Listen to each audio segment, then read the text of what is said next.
Good morning to everyone. In today's video, we will discuss about estimation of tariff from load curve. Okay. So in this problem, I'm taking a data. First of all, I'm taking the data. Okay. It is in a daily load curve. Daily basis duration and the load. Okay. So whatever the duration is there, it is in hours and load is in megawatts. Okay. From this duration, okay, from this data we can draw the load curve.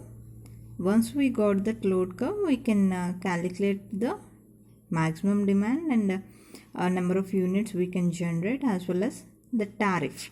Okay.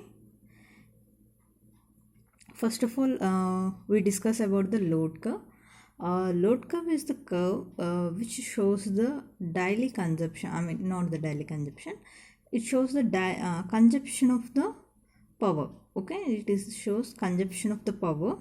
If you consider that consumption on time axis as a number of hours, it is in daily load curve. If you consider it is for number of months, each month it is monthly, and if you consider all the months, it will be the annual load curve. So depending on the duration, what we consider that will be the type of load curve. Okay, now for time being, I'm assuming for a daily load curve, so which is from 12 0 to 24 hours, 0 to 24 hours. Okay, so please observe this data. So I'm drawing this load curve. Okay,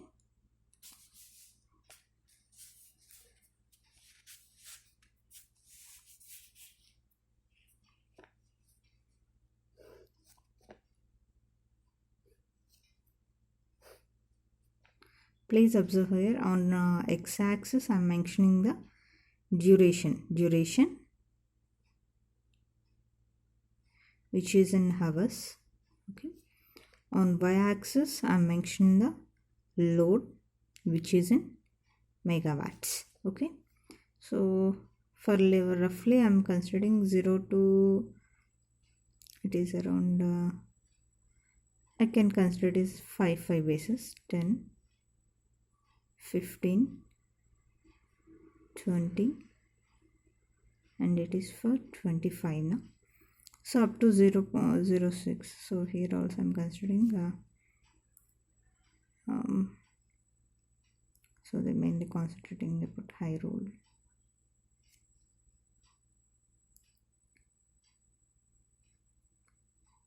I just give the unequal.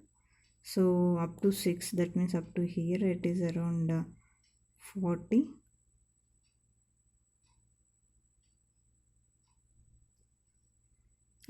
Up to 10 o'clock it is around 50.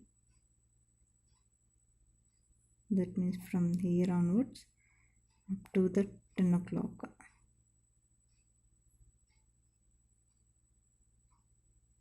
Okay, up to 12, that means around up to here, I think.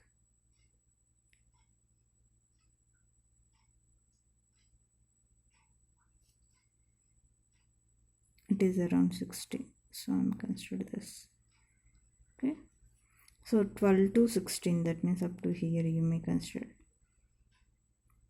it is around 50. That means again it will be reduces,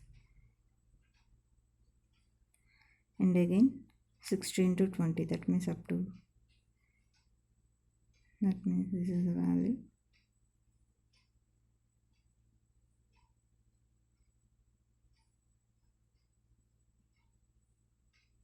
So 20 to 25 it is around 40. Okay, it is around 40, that means it reduces here.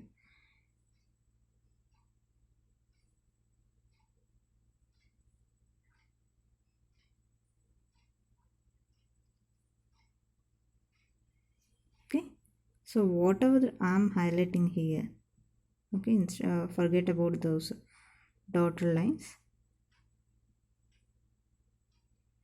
Okay, So this is the daily load curve. This is the daily load curve. So from here, okay, from here or from your given data, if we observe the load, among all the loads, 70 megawatts, whatever this 70 megawatts are there, it is the maximum. Okay, so I can say that maximum demand, okay, maximum demand is 70 megawatts. Okay, 70 megawatts. Next, I suppose to find out what are the number of units are generated. For the number of units are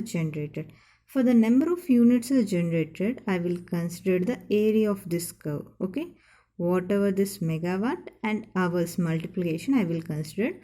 For this area, mostly we go with kilowatt hour. Okay, we go with kilowatt hour. But we have megawatt now, so I'm just considering 10 power 3 for all the things as common. So if I consider 10 power 6 now, in that already in the units I'm considering 10 power 3. So the remaining 10 power 3 I have to multiply for remaining all the loads. So instead of placing all the values, I'm just taking that value as common. Okay, please understand this point. Okay, so load multiplies by your duration. So I'm just calculating the area of it. So the first one is 40 kilowatts remaining thing, and it is for up to 6 hours now, up to 6 hours. So multiplied by 6. And next one 50. Okay, and how much duration it is? 4. Okay, similar fashion 60, 2 hours duration, and 50, it is around 4 hours duration. Again 70, it is around 4 hours duration, and 40, again it is around 4 hours duration. Okay, I'm considering all the things. If you calculate this one, it is around 12 into, okay, if you calculated all the things, you got around 12 into 10 power 5 kilowatt hour.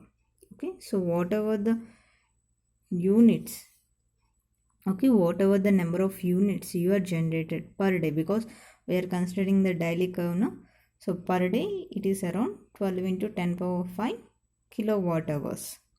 Okay, so if you want to find out what is the average load, that means minimum, I mean not the minimum, it is an average. If you are shifting all the peaks, or if you maintain common load, it will be around 50 kWs. There is no need to find out this one. I just find out for the time being. That means if I shift the peaks, okay, whatever the peaks, if I shifted, what will be the minimum load, I'm just calculating. Okay, now our main interest is how much, to calculate our monthly bill. Okay, a tariff, I want to say, it is the amount. Okay, it specifies the how much amount we should pay for consuming the power. How much amount we should pay. Okay, for coming to this tariff, we are having the different types of tariffs, because since we are having the different types of load structures now, we are having the different types of tariffs. In that simple tariff, only for the units what we consume, for that we are paying the amount. And flat type model, and this two-part tariff, block tariff, and maximum demand tariff. So whatever the maximum demand we are consuming, we are paying for that. And if we deviate from our power factors, we are paying a power factor tariff. Like that, we are having several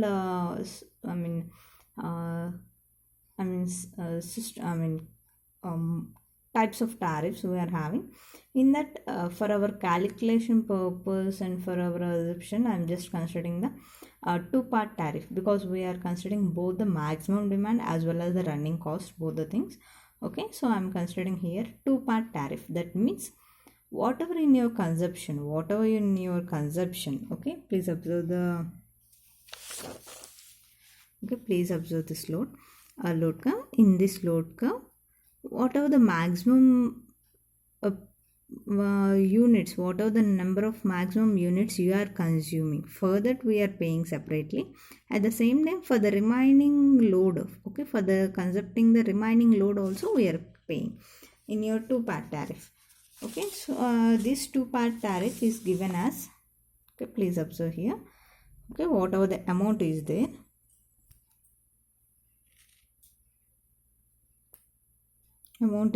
it is given as A into KW, okay, A into KW plus B into KWH.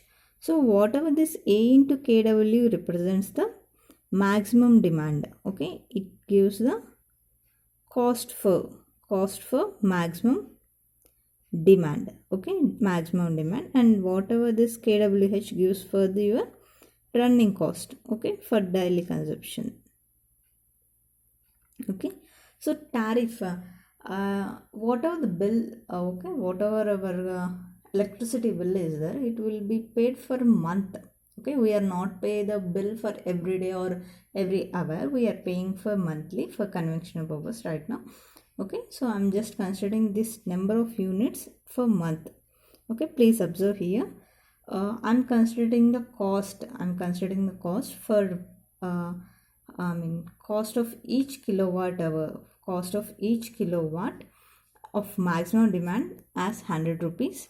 For running cost, as a running cost value, unit per unit cost is 0.1, 10 paise, we can consider it as 10 paise.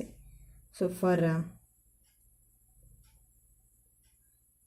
maximum demand, each kilowatt unit, okay, each unit cost around 100 rupees. For running cost, each unit is costing around 10 paise, or you can consider it as 0.1 rupee. Since all the things are in rupees now, we are considering 0.1. So maximum is 70 megawatt now, so remaining 10 power 3 I am considering. So 100 rupees multiplied by 70 kilowatt plus 0.1 rupee now multiplied by, so total number of units generated per day is 12 into 10 power 5 kilowatt hour, and it is multiplied by 30. Okay, it is multiplied by 30. So finally the cost I got is as 106,000, okay, 000,000. So this is the total cost. Okay, this is the monthly bill if I'm considering this load curve and with this cost structure. Okay, with this cost structure. Okay, in our practical session we will see the code for it. Okay, how to write the code we will see. Now we will see how to write the code for this given data. Okay,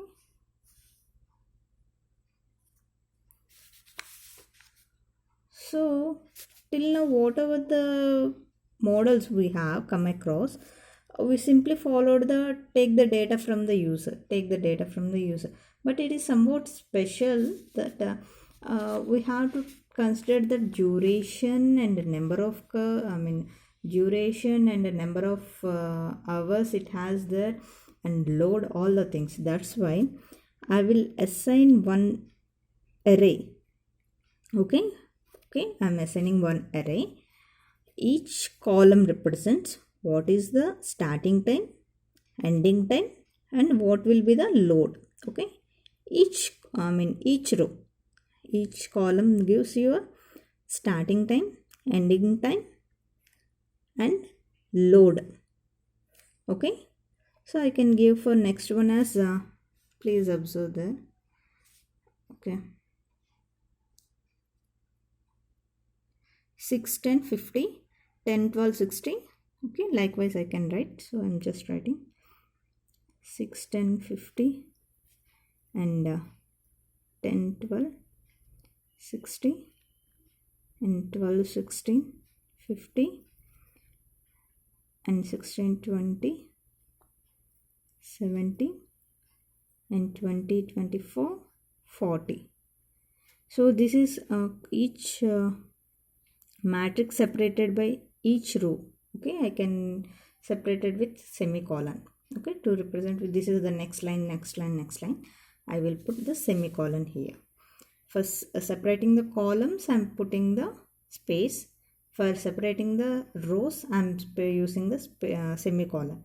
For better understanding these matrices, you can go with the already matrices basics we discussed in previous videos. Please go through it. Okay, I'm taking this value.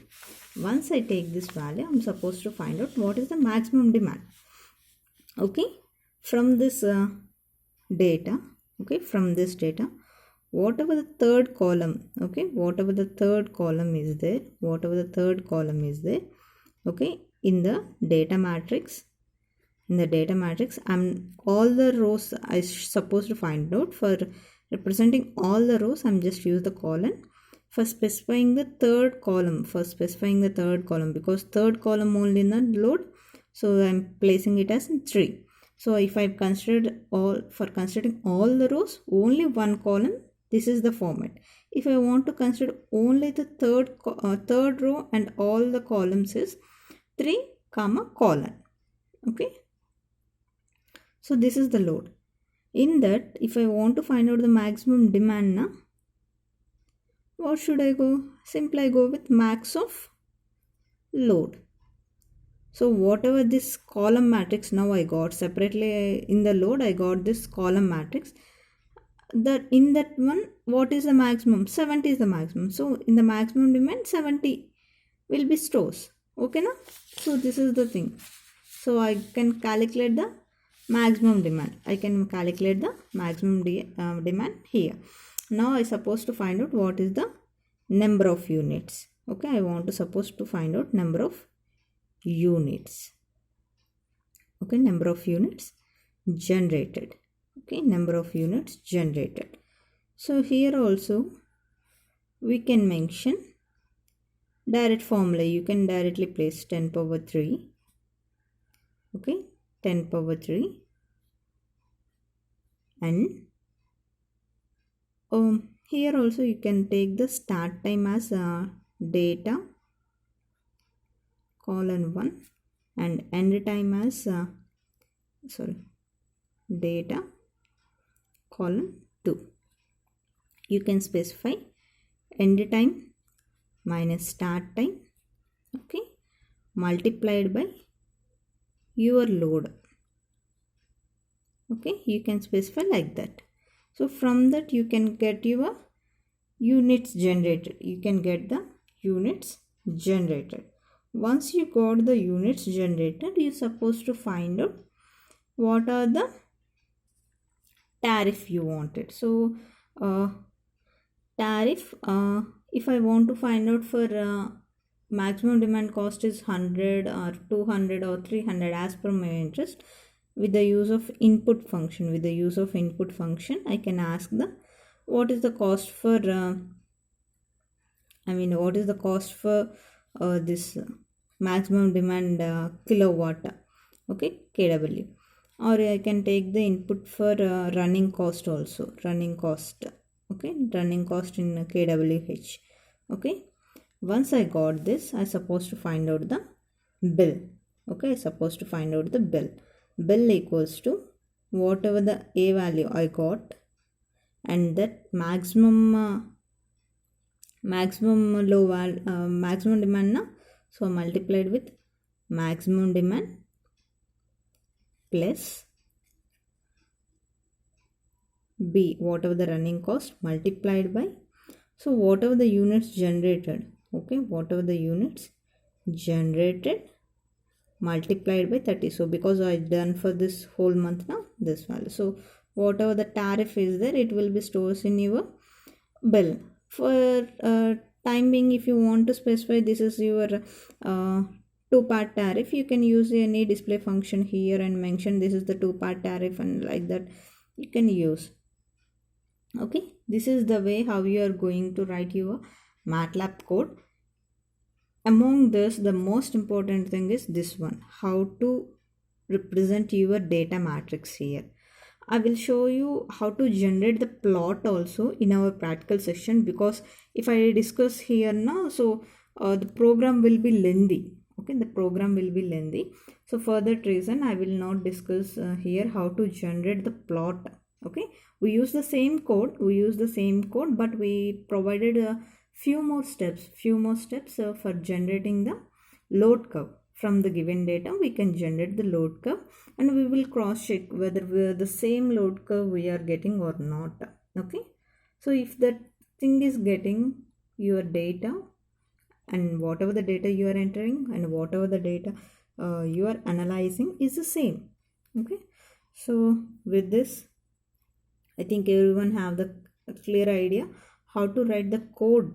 Okay, how to write the code to estimate a tariff. Okay, estimating a two-part tariff. I'm considering two-part tariff. If you go with any simple tariff or any other formats of tariffs, you can replace this part. Okay, replace of this part is enough. Replacing of this part is enough.